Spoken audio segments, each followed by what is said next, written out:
നമസ്കാരം. PSC exam ഗൈഡിലേക്ക് എല്ലാവർക്കും സ്വാഗതം. LDC അടുത്ത എക്സാമിനേഷൻ അധികം വൈകാതെ വരാൻ പോവാണ്. ട്രിവാൻഡ്രം LDC എക്സാമിനേഷന്റെ ക്വസ്റ്റ്യൻ പേപ്പർ നിങ്ങൾ മിക്കവാറും തന്നെ പേര് ഇവാലുവേറ്റ് ചെയ്തിട്ടുണ്ടാകും, അനലൈസ് ചെയ്തിട്ടുണ്ടാകും. എന്നിരുന്നാലും നമസ്കാരം. PSC എക്സാം ഗൈഡിലേക്ക് എല്ലാവർക്കും സ്വാഗതം. നമ്മുടെ LDC അടുത്ത ഘട്ടം എക്സാമിനേഷൻ എത്താറായി, ഇനി കുറച്ച് ദിവസം കൂടെ ഉള്ളൂ. അപ്പോൾ ട്രിവാൻഡ്രത്ത് നടന്ന LDC എക്സാമിനേഷന്റെ ആ ക്വസ്റ്റ്യൻ പേപ്പറിലെ ഇന്ത്യൻ ഭരണഘടനയിലെ ചോദ്യങ്ങൾ ഒന്ന് അനലൈസ് ചെയ്യാനാണ് ഈ വീഡിയോ. അപ്പോൾ ഏതൊക്കെ ഭാഗത്തു നിന്നാണ് ഈ ചോദ്യങ്ങൾ വന്നിട്ടുള്ളത്, ഏതൊക്കെ SCERT ചാപ്റ്റേഴ്സ് ആണ്, ഏതൊക്കെ NCERT ചാപ്റ്റേഴ്സ് ആണ് നോക്കേണ്ടതെന്ന് കൂടെ നിങ്ങളടുത്ത് പറയാൻ വേണ്ടിയിട്ടാണ്. ബിക്കോസ് ഈ ഒരു സബ്ജക്റ്റ് ഒത്തിരി കാര്യങ്ങൾ നമുക്ക് സിലബസിൽ പഠിക്കാനുണ്ട്. നമുക്ക് 5 മാർക്കിനാണ് കോൺസ്റ്റിറ്റ്യൂഷൻ വരുന്നത്. അപ്പോൾ ഇതിൽ ഈ 5 മാർക്ക് ഇവർ ഏതൊക്കെ ഭാഗത്തു നിന്നാണ് ഈ ഒരു ക്വസ്റ്റ്യൻ പേപ്പറിൽ കൊണ്ടുവന്നത്, SCERT ഭാഗങ്ങളായിരുന്നു, NCERT ആയിരുന്നു, അതെയോ നമ്മുടെ സിലബസിലെ മറ്റെവിടെന്നെങ്കിലും ഉള്ള കാര്യങ്ങളാണോ കൊണ്ടുവന്നത്, കറണ്ട് അഫെയർ ആണോ എന്നൊക്കെ ഒന്ന് അനലൈസ് ചെയ്തിട്ട് നമുക്ക് കൃത്യമായിട്ട് ആ പാറ്റേൺ ഒക്കെ ഒന്ന് ഫോളോ ചെയ്ത് കുറച്ചും കൂടെ പ്രിപ്പയർ ചെയ്തിട്ട് അടുത്ത എക്സാമിന് പോകാമല്ലോ. അപ്പോൾ ഞാൻ പറയാം, അതിൻ്റെ തൊട്ട് അവസാനം വരെ കേൾക്കണോട്ടോ, ഏതൊക്കെ SCERT ചാപ്റ്റേഴ്സ് ആണ്, NCERT ചാപ്റ്റേഴ്സ് ആണ് നോക്കേണ്ടതൊക്കെ പറഞ്ഞുതരാം. അപ്പം ഇത്തവണ ചോദിച്ച ഒരു ചോദ്യം ഡ്രാഫ്റ്റിംഗ് കമ്മിറ്റിയെ പറ്റിയിട്ടായിരുന്നു. അപ്പോൾ നമ്മുടെ സിലബസ് ആണോ drafting committee? Yes. Constituent assembly എന്ന് പറഞ്ഞിട്ട് നമ്മുടെ സിലബസിലുണ്ട് ഭരണഘടനാ നിർമ്മാണ സമിതി. അപ്പോൾ ഭരണഘടനാ നിർമ്മാണ സമിതിയിൽ ഏറ്റവും ഇമ്പോർട്ടൻ്റ് ആയിട്ടുള്ള ഒരു കമ്മിറ്റിയാണ് ഡ്രാഫ്റ്റിംഗ് കമ്മിറ്റി. ഡ്രാഫ്റ്റിംഗ് കമ്മിറ്റി എന്ന് പറയുമ്പോൾ തന്നെ നമ്മുടെ മൈൻഡിൽ വരുന്ന അംബേദ്കർ ആണ്, അല്ലെ? അംബേദ്കർ ആണ് അതിന്റെ അധ്യക്ഷൻ. അപ്പൊ സ്റ്റേറ്റ്മെന്റ് ലെവൽ ക്വസ്റ്റ്യൻ ആയിരുന്നു. അതിൽ തന്നിട്ടുണ്ടായിരുന്ന സ്റ്റേറ്റ്മെന്റ് ഒന്നാമത്തത് ഇതിന്റെ അധ്യക്ഷൻ അംബേദ്കർ ആയിരുന്നു എന്നുള്ളതായിരുന്നു. എല്ലാവർക്കും അറിയാം ആ സ്റ്റേറ്റ്മെന്റ് ശരിയാണ്. അപ്പൊ നമ്മുടെ ഓപ്ഷൻസിനകത്ത് ഒന്ന് വരണം. നമ്മൾ നോക്കുമ്പോൾ ആദ്യത്തെ ഓപ്ഷനിലുണ്ട്, തേർഡ് ഓപ്ഷനിലുണ്ട്. നമുക്ക് ഒറ്റ സ്ട്രെച്ചിന് 2 ഓപ്ഷൻ അവിടെ എലിമിനേറ്റ് ചെയ്ത് കളയാം. ഇനി രണ്ടാമത്തെ പറഞ്ഞിട്ടുള്ളത് 1 മുതൽ 4 വരെ എന്നാണ്. 1ഉം 4ഉം അല്ല, 1 മുതൽ 4 വരെ എന്നാണ്. അപ്പം അത് പലരും തെറ്റിദ്ധരിച്ച് 1, 4 എന്ന് വിചാരിച്ചു കഴിഞ്ഞാൽ ആൻസർ മാറിപ്പോകും. ആദ്യത്തേൽ 1, 3 എന്നാണ്. അപ്പൊ നമുക്ക് മനസ്സിലാക്കാൻ പറ്റുന്ന കാര്യം, ഇതില് 2, 3 എന്താണെങ്കിലും ശരിയായിരിക്കും. കാരണം ഇവിടെയും 3 കോമൺ ആണ്. 3 ശരിയാണെന്ന് നോക്കിയേക്കാം. 1900 അല്ല, ഇത് മൂന്നാമത്തെ 7 അംഗ കമ്മിറ്റി എന്നാണ്. ഡ്രാഫ്റ്റിംഗ് കമ്മിറ്റിയിൽ 7 അംഗങ്ങൾ ഉണ്ട് എന്നുള്ളതാണ് മൂന്നാമത്തെ സ്റ്റേറ്റ്മെന്റ് ആയിട്ട് പറഞ്ഞിട്ടുള്ളത്. അതെന്താണെങ്കിലും ശരിയാണ്. അത് പറ്റി നമുക്ക് കൂടുതൽ ഇനി ആലോചിക്കണ്ട. ഇനി 2ഉം 4ഉം ശരിയാണെങ്കിൽ ഇതായിരിക്കും, തെറ്റാണെങ്കിൽ ഇതായിരിക്കും ആൻസർ. അപ്പൊ 2 അല്ലെങ്കിൽ 4 ഏതെങ്കിലും ഒരെണ്ണം നമ്മളൊന്ന് കൃത്യമായിട്ട് ഉറപ്പിച്ചാൽ മതി തെറ്റാണോ എന്ന്. രണ്ടാമത്തെ എന്താ? ഭരണഘടനയ്ക്ക് അനുമതി നൽകിയത്. ഭരണഘടനാ നിർമ്മാണ സമിതിയാണ് ഭരണഘടനയ്ക്ക് അനുമതി നൽകുന്നത്. ഡ്രാഫ്റ്റിംഗ് കമ്മിറ്റി ആണോ? ഡ്രാഫ്റ്റിംഗ് കമ്മിറ്റിക്ക് ഭരണഘടനയ്ക്ക് അനുമതി കൊടുക്കാൻ പറ്റില്ലല്ലോ. ഭരണഘടനാ നിർമ്മാണ സമിതി ഭരണഘടനയ്ക്ക് അനുമതി നൽകിയെന്നാണ്. ഇത് തെറ്റാണ്. അതുപോലെ ഇവിടെ ഒരു ഇയർ കൊടുത്തിട്ടുണ്ട്, 1946 ഓഗസ്റ്റ് 29 ഈ ഒരു സമിതി രൂപീകരിച്ചതെന്ന്. ഇത് തെറ്റാണോ എന്ന് ചോദിച്ചു കഴിഞ്ഞാൽ ഒരു പക്ഷേ പലർക്കും ഈ ഡ്രാഫ്റ്റിംഗ് കമ്മിറ്റി രൂപീകരിച്ച ആ ഒരു ഇയർ അറിയില്ല എന്നുണ്ടെങ്കിൽ ഇത് ശരിയാണോ തെറ്റാണോ എന്ന് ആലോചിക്കും, അല്ലേ? ഉറപ്പിച്ച് പറയാൻ പറ്റാത്തൊരവസ്ഥ വരും. പക്ഷെ നമുക്ക് ക്ലിയർ കട്ടായിട്ട് തെറ്റാന്ന് പറയാൻ പറ്റും. എങ്ങനെയെന്നറിയാമോ? ഇവിടെ ഒന്ന് നോക്കിക്കേ, 46 ഓഗസ്റ്റ് ആണ് മന്ത്. ആ ഓഗസ്റ്റിനെ ഒന്ന് ഫോക്കസ് ചെയ്താൽ മതി. കാരണം ഭരണഘടനാ നിർമ്മാണ സമിതി ആദ്യമായിട്ട് സെറ്റപ്പ് ചെയ്യുന്ന എന്നാണ്? 1946 ഡിസംബർ മാസം 6-ാം തീയതിയാണ്. ഡിസംബർ 6-ന് സെറ്റപ്പ് ചെയ്തു. ഡിസംബർ 9-ാം തീയതി ആദ്യത്തെ മീറ്റിംഗ് സച്ചിദാനന്ദ സിൻഹ അധ്യക്ഷനായിട്ട്. ഡിസംബർ 11-ാം തീയതി രണ്ടാമത്തെ മീറ്റിംഗ് രാജേന്ദ്ര പ്രസാദ് അധ്യക്ഷനാകുന്നു. ഡിസംബർ 13-ന് ലക്ഷ്യപ്രമേയം നെഹ്റു അവതരിപ്പിക്കുന്നു. പിന്നെ ഇതെല്ലാം 1946-ലാണ് ഇത്രയും കാര്യങ്ങൾ. അത് കഴിഞ്ഞ് 47 ജനുവരിയിലാണ് ലക്ഷ്യപ്രമേയം ഭരണഘടനാ നിർമ്മാണ സമിതി അംഗീകരിക്കുന്നത്. 47-ലാണ് ഇന്ത്യക്ക് സ്വാതന്ത്ര്യം കിട്ടുന്നത്. പിന്നെ അങ്ങോട്ടില്ല 47. അപ്പൊ 46 ഡിസംബർ തൊട്ടാണ് നമ്മൾ ഈ കഥ തുടങ്ങുന്നത്. ഇവിടെ അതിന് മുന്നത്തെ ഒരു മാസം പറഞ്ഞിരിക്കുന്നത് 46 ഓഗസ്റ്റ്. ഇവിടെ നമുക്ക് ഒരു സമിതി ഒന്നും രൂപീകരിച്ചിട്ടില്ല ഈ സമയത്ത്. അപ്പൊ ഇത് തെറ്റാണ്. അപ്പൊ നമുക്ക് ആൻസർ ഉറപ്പിക്കാം, 1ഉം 3ഉം ആണ് ശരി. ഇത് ഏത് ഭാഗത്തുനിന്നാണ് ഈ ക്വസ്റ്റ്യൻ ഇട്ടിട്ടുള്ളത് എന്നറിയോ? ഇത് കൃത്യമായിട്ടും SCERT ചോദ്യമാണ്. SCERTയിലെ 7-ാം ക്ലാസ്സിലെ പാഠം 10-ല് കൃത്യമായിട്ട് ഈ പോയിന്റ്സ് പറയുന്നുണ്ട്. എന്തൊക്കെ പോയിന്റ്സ് എന്നറിയോ? ഭരണഘടനാ നിർമ്മാണ സമിതി അധ്യക്ഷൻ BR അംബേദ്കർ ആണ്.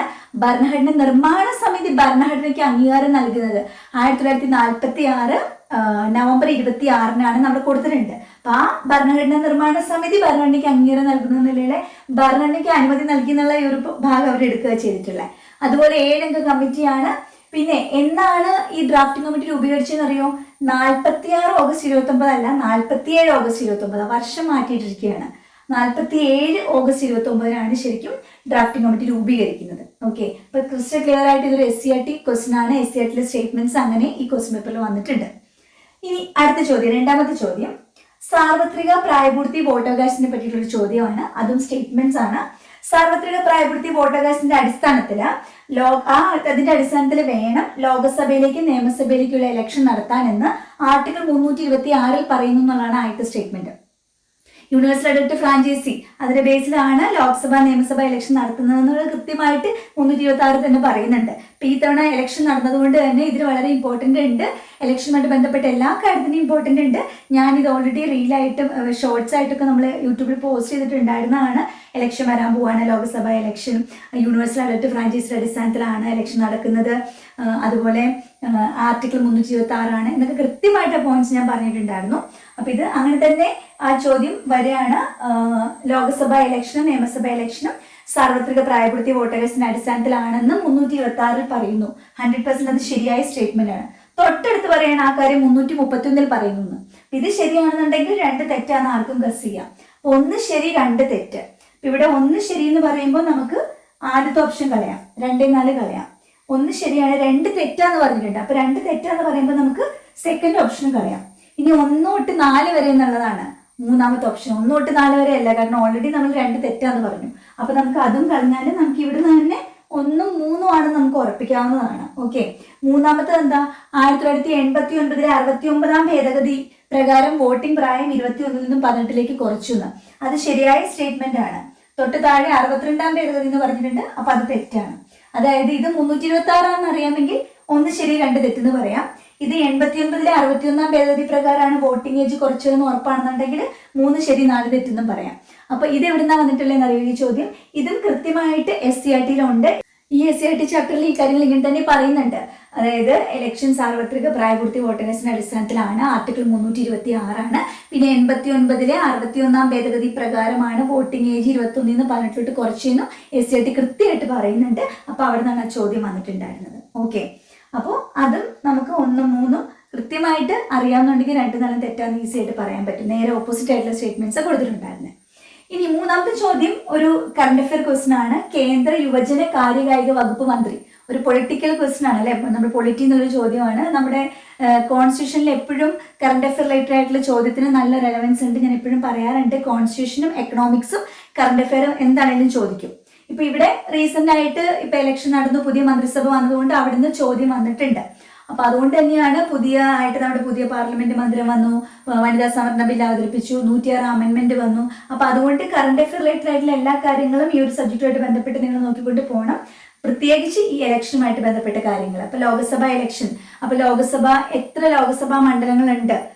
കഴിഞ്ഞൊരു ക്വസ്റ്റ്യൻ പേപ്പറിന് ഇതിന് മുന്നത്തെ ഒരു ക്വസ്റ്റ്യൻ പേപ്പറിൽ വന്നിരുന്നു. എത്ര ലോക്സഭാ മണ്ഡലങ്ങളുണ്ട്? 543. പാർലമെന്റില് ലോക്സഭ പാർലമെന്റിന്റെ അധോസഭയാണ്, രാജ്യസഭ എന്ന് പറഞ്ഞാൽ അതിന്റെ ഉപരിസഭയാണ്. പിന്നെ ഇലക്ഷൻ കഴിഞ്ഞിട്ട് എല്ലാ മന്ത്രിമാരും അവരുടെ ഡിപ്പാർട്ട്മെന്റ്സും എന്താണെങ്കിലും പുതിയ ലിസ്റ്റ് വന്നപ്പോൾ അതെന്താണെന്ന് നിങ്ങൾ പഠിച്ചിട്ട് പോവാം. ഇവിടെ യുവജന കാര്യകായിക വകുപ്പ് മന്ത്രിയെ ചോദിച്ചിട്ടുണ്ടായിരുന്നത്, അതിന്റെ ആൻസർ മൻസുഖ് മാണ്ഡവ്യ ആയിരുന്നു. ഓക്കെ, പിന്നെ കോൺസ്റ്റിറ്റ്യൂഷൻ ചോദിച്ച മറ്റൊരു ചോദ്യം നമ്മുടെ ബഹുമാനപ്പെട്ട പ്രസിഡന്റിനെ പറ്റിയിട്ടാണ്, ദ്രൗപദി മുർമുവിനെ പറ്റിയിട്ടായിരുന്നു. തലേദിവസം കൂടെ ഞാനൊരു ഷോർട്സ് ഇട്ടിട്ടുണ്ടായിരുന്നു, ദ്രൗപദി മുർമു ഇന്ത്യയുടെ 15ാമത്തെ പ്രസിഡന്റ് ആണെന്ന് പറഞ്ഞിട്ട്. അപ്പൊ 15ാമത്തെ പ്രസിഡന്റ് എന്ന് അറിയാമെന്നുണ്ടെങ്കിൽ ആദ്യത്തെ സ്റ്റേറ്റ്മെന്റ് ശരിയെന്നും രണ്ടാമത്തെ തെറ്റെന്ന് പറയാൻ പറ്റും. രണ്ടാമത്തെ 14ാമത്തേന്ന് പറഞ്ഞിട്ടുള്ളത്. അതുപോലെ 2015 മുതൽ 21 വരെ ദ്രൗപദി മുർമു ജാർഖണ്ഡ് ഗവർണർ ആയിരുന്നു. അത് അറിയാമെന്നുണ്ടെങ്കിൽ 4ാമത്തെ തെറ്റെന്ന് പറയാം, ഒഡീഷ എന്നുള്ളത്. 1, 3 ആണ് അതിന്റെ റൈറ്റ് ആൻസർ. ഇത് കൃത്യമായിട്ട് രാഷ്ട്രപതിയുടെ ഒഫീഷ്യൽ വെബ്സൈറ്റിൽ തന്നെ അങ്ങനെ കൊടുത്തിട്ടുണ്ട്. രാഷ്ട്രപതിയുടെ ഫോട്ടോന്റെ താഴെ നേരെ കൊടുത്തിട്ടുണ്ട്. രാഷ്ട്രപതി 15ാമത്തെ രാഷ്ട്രപതിയാണ്. അതുപോലെ 2015 തൊട്ട് 21 വരെ ജാർഖണ്ഡ് ഗവർണർ ആയിരുന്നു. 2022 ജൂലൈ 25 ദ്രൗപദി മുർമു സത്യപ്രതിജ്ഞ ചെയ്തിട്ടുള്ളത് നമുക്ക് അതിൽ കൃത്യമായിട്ട് കൊടുത്തിട്ടുണ്ട്. അപ്പോൾ ഇമ്പോർട്ടന്റ് അപ്പോയിന്റ്മെന്റ്സ് എന്ന് പറയുമ്പോൾ നമുക്ക് രാഷ്ട്രപതി, ഉപരാഷ്ട്രപതി, സുപ്രീം കോടതി ചീഫ് ജസ്റ്റിസ്, ഹൈക്കോടതി ചീഫ് ജസ്റ്റിസ്, അങ്ങനെയുള്ള പദവികളിൽ ഇരിക്കുന്ന എല്ലാവരെയും പറ്റിയിട്ട് എന്താണെങ്കിലും നോക്കണം. ഇപ്പൊ രാഷ്ട്രപതി വന്നതുകൊണ്ട് ഇനിയിപ്പോൾ ഉപരാഷ്ട്രപതി എത്രാമത്തെയാണ്, ഉപരാഷ്ട്രപതി ഏത് നാട്ടുകാരനാണ്, ഇങ്ങനെയുള്ള കാര്യങ്ങളും കൂടെയൊക്കെ നിങ്ങൾ നോക്കേണ്ടത് ഇമ്പോർട്ടന്റ് ആണ്. രാഷ്ട്രപതിയാണ് ക്വസ്റ്റ്യൻ പേപ്പറിൽ വന്നിട്ടുണ്ടായിരുന്നത്. എനിവേ, ഇനി അടുത്തൊരു ചോദ്യം വന്നത് ലാസ്റ്റ് 5ാമത്തെ ചോദ്യം വന്നിട്ടുള്ളത് രാജ്യസഭയുടെ അധികാരങ്ങളെ പറ്റി പറഞ്ഞുകൊണ്ടായിരുന്നു. അതായിരുന്നു കുറച്ചൊരു കൺഫ്യൂസിങ് ആയിട്ടുണ്ടായിരുന്നത്. കാരണം എല്ലാവർക്കും അത്ര ഫെമിലിയർ ആയിട്ടുണ്ടാവില്ല, ചിലപ്പോൾ ഒരു കൺഫ്യൂഷൻ വന്നിട്ടുണ്ടാകാം. ഇത് ക്ലിയർ ആയിട്ട് NCERT നിന്ന് ചോദിച്ചൊരു ചോദ്യമാണ്. NCERT-യിൽ +1 ചാപ്റ്റർ 5 നിയമനിർമ്മാണ സഭ എന്നുള്ള ചാപ്റ്ററിനാണ് ചോദിച്ചിട്ടുണ്ടായിരുന്നത്. രാജ്യസഭയുടെ അധികാരങ്ങളിൽ ഇവിടെ ഒന്നാമത്തെ സംസ്ഥാനങ്ങളെ ബാധിക്കുന്ന എല്ലാ പ്രശ്നങ്ങളും രാജ്യസഭയുടെ അംഗീകാരം വേണം എന്നൊരു സ്റ്റേറ്റ്മെന്റ് ആണ്. രണ്ടാമത്തെ സ്റ്റേറ്റ്മെന്റ്, സ്റ്റേറ്റ് ലിസ്റ്റിൽ നിന്ന് ഏതെങ്കിലും വിഷയങ്ങളെ യൂണിയൻ ലിസ്റ്റിലോട്ടോ കൺട്രോൾ ലിസ്റ്റിലോട്ടോ മാറ്റണമെങ്കിൽ രാജ്യസഭയുടെ അംഗീകാരം വേണമെന്ന്. മൂന്നാമത്തെ സ്റ്റേറ്റ്മെന്റ്, സ്റ്റേറ്റ് ലിസ്റ്റിൽ നിന്ന് ഇപ്പോൾ യൂണിയൻ ലിസ്റ്റിലോട്ട് എന്തെങ്കിലും വിഷയങ്ങൾ മാറ്റണമെന്നുണ്ടെങ്കിൽ രാജ്യസഭയുടെ അംഗീകാരം വേണ്ട എന്ന് പറയുന്നു. നാലാമത്തെ സ്റ്റേറ്റുമായിട്ട് ബന്ധപ്പെട്ട് എന്തെങ്കിലും വിഷയങ്ങളൊക്കെ മാറ്റാൻ പ്രസിഡന്റിന് സ്പെഷ്യൽ ആയിട്ടുള്ള അധികാരം ഉണ്ടെന്ന് പറയുന്നു. ഓക്കെ, അപ്പൊ ഇതിൽ തെറ്റ് ഏതാണ്? ആക്ച്വലി ഇതിൽ ഒരെണ്ണം തെറ്റുണ്ട്. കൃത്യമായിട്ട് നമ്മുടെ NCERT രാജ്യസഭയുടെ അധികാരങ്ങൾ എന്ന് പറഞ്ഞുകൊണ്ട് കുറച്ച് പോയിന്റ്സ് പറയുന്നുണ്ട്. അതിനകത്ത് പറഞ്ഞിട്ടുള്ള ഒരു പോയിന്റ് ആണ് സ്റ്റേറ്റ് ലിസ്റ്റിൽ നിന്നുള്ള ഒരു വിഷയം യൂണിയൻ ലിസ്റ്റിലോട്ട് മാറ്റുന്നതിന് രാജ്യസഭയുടെ അംഗീകാരം വേണമെന്ന്. ഇവിടെ വേണ്ട എന്ന് പറഞ്ഞ് ചോദിച്ചിരിക്കണം, ആവശ്യമില്ല എന്ന് പറഞ്ഞിരിക്കുന്നത് തെറ്റാണ്. 3 തെറ്റാന്ന് പറയുമ്പോൾ തന്നെ നമുക്ക് ആദ്യത്തെ ഓപ്ഷനും കളയാൻ പറ്റും, 1 തൊട്ട് 4 വരെ എന്ന ഓപ്ഷനും നമുക്ക് കളയാൻ പറ്റും. പിന്നെ സ്റ്റേറ്റ് ലിസ്റ്റിൽ നിന്ന് മറ്റ് ലിസ്റ്റിലോട്ടൊക്കെ മാറ്റുന്നതിന് രാജ്യസഭയുടെ അംഗീകാരം വേണമെന്ന് പറയുന്ന രണ്ടാമത്തെ സ്റ്റേറ്റ്മെന്റ് ശരിയാണ്. സംസ്ഥാനങ്ങളെ ബാധിക്കുന്ന എല്ലാ പ്രശ്നങ്ങൾക്കും രാജ്യസഭയുടെ അംഗീകാരം വേണമെന്ന് കൃത്യമായിട്ട് NCERT പറയുന്നുണ്ട്. അപ്പോൾ 1 ശരിയാണ്. 1 ശരിയാണ് എന്നുണ്ടെന്നുണ്ടെങ്കിൽ നമുക്ക് ആൻസർ ഏതാന്ന് ഉറപ്പിക്കാം. 1 ശരിയാണെന്നുണ്ടെങ്കിൽ 1, 2 ശരിയാണെന്ന് പറയാം. ഈ നാലാമത്തെ സ്റ്റേറ്റ്മെന്റ് തെറ്റാണ്. ഓക്കെ, അപ്പോൾ 1ഉം 2ഉം ആണ്. കാരണം 1 നമുക്ക് കൃത്യമായിട്ട് NCERT പറഞ്ഞിട്ടുണ്ട്, 3 തെറ്റാണെന്നും NCERT കൃത്യമായിട്ട് അത് പറയുന്നുണ്ട്, അതായത് ഇങ്ങനെ അംഗീകാരം ആവശ്യമാണെന്ന്. അപ്പോൾ 3 തെറ്റും 1 ശരിയെന്ന് വന്നാൽ തന്നെ നമുക്ക് എലിമിനേഷനിലൂടെ നമ്മുടെ ആൻസറിലോട്ട് വരാൻ പറ്റും. 1ഉം 2ഉം ആണ് ആൻസർ. അപ്പോൾ ചോദ്യങ്ങൾ കണ്ടല്ലോ, SCERT ചാപ്റ്റേഴ്സ്, NCERT ചാപ്റ്റേഴ്സ് ആണ് ഈ 5 ചോദ്യങ്ങളിൽ ഈ ഒരു കറണ്ട് അഫെയർ ചോദ്യം ഒഴികെ ബാക്കി 4 ചോദ്യവും ചോദിച്ചിട്ടുള്ളത്.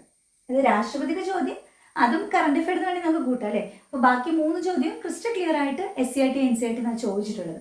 എന്ന് കരുതിയിട്ട് ഇനി അടുത്ത സ്റ്റേജിൽ SCERT NCERT മാത്രം വായിച്ചു പോകുന്നു കരുതണ്ട. കാരണം നമുക്ക് സിലബസിലെ പഞ്ചായത്ത് രാജ് ആണെങ്കിലും ലിസ്റ്റുകളാണെങ്കിലും ഇമ്പോർട്ടൻ്റ് അമെൻമെൻറ്റ്സ്, ഭരണഘടനാ സ്ഥാപനങ്ങൾ, മൗലികാവകാശങ്ങൾ ഒക്കെ ഇമ്പോർട്ടൻ്റ് തന്നെയാണ്. അപ്പോൾ അതെന്തായാലും നോക്കണം. പക്ഷേ ഈ SCERT NCERT ചാപ്റ്റേഴ്സ് എന്തായാലും ഇനിയും നിങ്ങൾ നോക്കിയിട്ട് പോകണം. അപ്പോൾ ഏതൊക്കെ ചാപ്റ്റേഴ്സ് ഞാൻ കൃത്യമായിട്ട് പറഞ്ഞുതരാം. നോക്കേണ്ട SCERT ചാപ്റ്റേഴ്സ് 7ാം ക്ലാസ്സിലെ ചാപ്റ്റർ 10 നമ്മുടെ ഭരണഘടന, 8ാം ക്ലാസ്സിലെ ചാപ്റ്റർ 4 നമ്മുടെ ഗവൺമെന്റ്, 9ാം ക്ലാസ്സിലെ ചാപ്റ്റർ 8 തെരഞ്ഞെടുപ്പും ജനാധിപത്യവും. ഈ 3 ചാപ്റ്റേഴ്സിന് ചോദ്യങ്ങൾ ഉറപ്പായിട്ടും പ്രതീക്ഷിക്കാം. പിന്നെ +1 എന്താണെങ്കിലും പൊളിറ്റിക്കൽ സയൻസ് എന്ന് പറയുമ്പോൾ അതിനകത്ത് എല്ലാ ചാപ്റ്റേഴ്സ് തന്നെ വരുന്നുണ്ട്. 1, 2, 3, 4, 5, 6, 8 ചാപ്റ്റേഴ്സ് ഉണ്ട്. +1ന്റെ +2 കൺവേഷൻ ആണെങ്കിൽ 10, 11, 12, 13 ഇത്രയും ചാപ്റ്റേഴ്സിൽ നമ്മുടെ സിലബസ് എല്ലാം കിടക്കുന്നുണ്ട്. ഓക്കെ, അപ്പോൾ കൃത്യമായിട്ട് ഈ പാഠപുസ്തകങ്ങൾ നന്നായിട്ട് പഠിച്ചാൽ തന്നെ കോൺസ്റ്റിറ്റ്യൂഷനിലെ ഒട്ടുമിക്ക ഏരിയസും കവർ ചെയ്യുന്നുണ്ട് നമ്മുടെ സിലബസിലെ. പിന്നെ അഡീഷണൽ ആയിട്ടുള്ള current affair, important amendments, recent appointments, അങ്ങനെയുള്ള കാര്യങ്ങളും കൂടെ നോക്കുകയാണെന്നുണ്ടെങ്കിൽ കോൺസ്റ്റിറ്റ്യൂഷനിലെ 5-ൽ 5 മാർക്ക് നിങ്ങളുടെ കയ്യിലിരിക്കും. അപ്പോൾ ഇനി നിങ്ങൾക്ക് എന്താ ചെയ്യാനുള്ളതെന്ന് വെച്ചാൽ അത് എത്രയും വേഗം ചെയ്യുക അടുത്ത എക്സാമിന് മുമ്പായിട്ട്. ഓക്കെ, അപ്പോൾ നിങ്ങൾക്ക് ഇത് യൂസ്ഫുൾ ആണെന്ന് തോന്നുകയാണെങ്കിൽ തീർച്ചയായിട്ടും ലൈക്ക് ചെയ്യണം, നിങ്ങളുടെ സജഷൻസും കമൻസും ഒക്കെ അറിയിക്കണം. സബ്സ്ക്രൈബ് ചെയ്യാത്തവരാണെങ്കിൽ സബ്സ്ക്രൈബ് ചെയ്യുക, നിങ്ങളുടെ ഫ്രണ്ട്സിന് പരമാവധി ഷെയർ ചെയ്ത് കൊടുക്കുക. PSC എക്സാം കഴിഞ്ഞ് സെക്രട്ടേറിയറ്റ് അസിസ്റ്റന്റിന്റെ കോഴ്സിന്റെ അഡ്മിഷൻ സ്റ്റാർട്ട് ചെയ്തിട്ടുണ്ട്. നമുക്ക് ഒരു 1000 rupees ഫീ ഓഫർ ഈ ഓഗസ്റ്റ് 15th വരെ മാത്രം അവൈലബിൾ ആണ്. ഇപ്പോൾ ഒരു ഇനിഷ്യലി അഡ്മിഷൻ എടുക്കുന്നവർക്ക് മാത്രമായിട്ടൊരു ഓഫറാണിത്. അപ്പോൾ അഡ്മിഷൻ എടുക്കാൻ ആർക്കെങ്കിലും പ്ലാൻ ഉണ്ടെങ്കിൽ എത്രയും വേഗം കോൺടാക്ട് ചെയ്യും. Thank you, by.